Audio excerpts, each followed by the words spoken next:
A signature motif of World War II combatives is always putting a bit of poison at the end of your arrow. Most World War II combative techniques start with concussive striking effect, i.e. striking to knock you out or down, followed up by maiming, ripping and tearing, the poison. So the concussive, the arrow, the maiming, ripping, tearing, the poison. And I'll give you some examples of how that works in practice. And I won't overlabour the techniques because you'll have seen those 100 times in my videos. But let's take a simple chin jab. Now the first part of the chin jab, concussive. Bam! Hits right up in the jaw. We want to shake the brain, knock someone out. Now if that's not gone to its full effect, or we want to add more, typically we will then raise the elbow and drive and grip the fingers into the eyes. And that has the effect of A, damaging the eyes, B, keeping his hands busy, and C, driving the back of his head towards the ground where we want it after we dump him down, or might drive several consecutive knee strikes to the groin, or any number of things. Concussive, and then gripping and maiming. Raising that elbow. The elbow raise is important because I can put more force into this. Now let's take, for example, an inverted chin jab. So this is a chin jab at very close range. Thumb down, bang! I'll show you this side just so you can see it. Boom! Using the hard central part of the palm, bang! So again here we've got the concussive element, bang! Here, gripping around the face, and again this could be grabbing into eyeballs, around the nose, around the jaw, anywhere really. So we've got concussive, the arrow, gripping and pulling, which is the poison. Again, adding more effect to the damage to the skin, the face, and it again keeps the hands busy, allows us to perhaps make a little space, gain a couple of inches for something else that we want to throw in that mix. So the inverted chin jab hits and then it grips.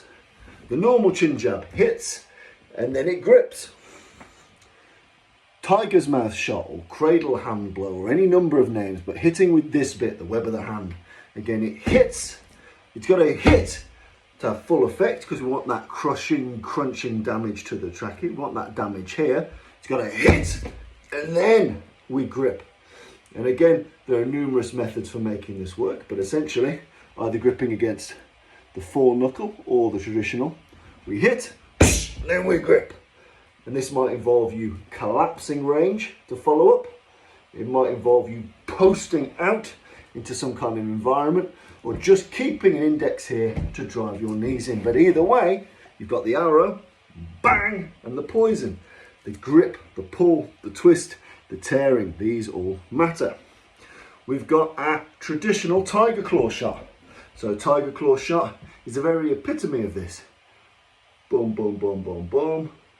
Fingers hit the eyes, we collapse into the palm. And once this hits, we might decide to grip onto this. Boom.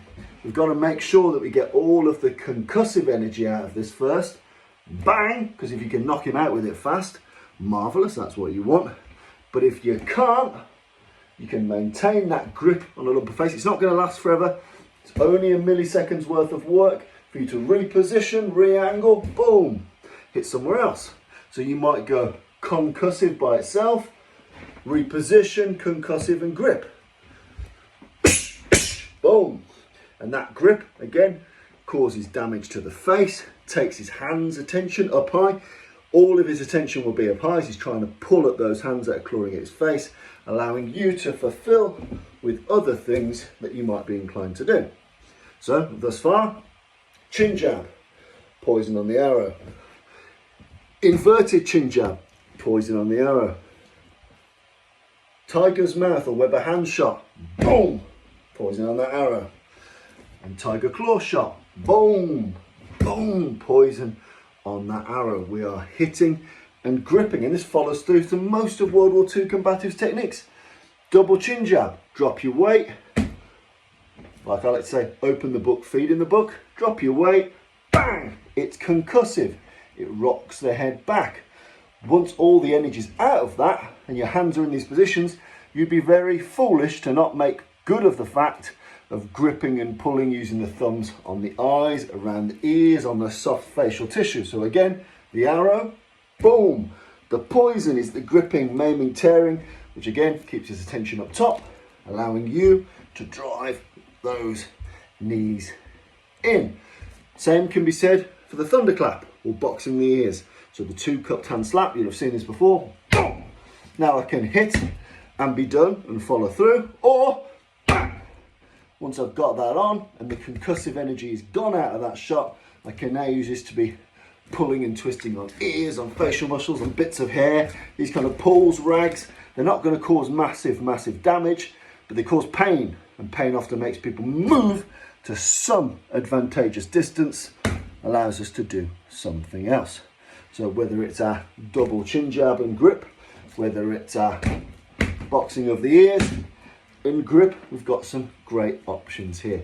So they're just some, there are many more, but ubiquitous to World War II combatives is hitting, gripping and tearing. Hitting, gripping and tearing. Hitting, gripping, tearing.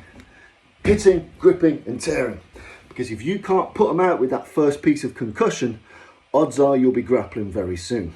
And it's a lot more advantageous to start that particular dirty up close, extreme close quarter fight if you can link really easily from the thing that hits to concuss and the thing that rips and tears. And bear in mind, you might use this just as a small way to reposition, get a bit more range, better body mechanic, better leverage, bang, to fire in something else. So if you're doing your World War II combative striking, always put a bit of poison on that arrow.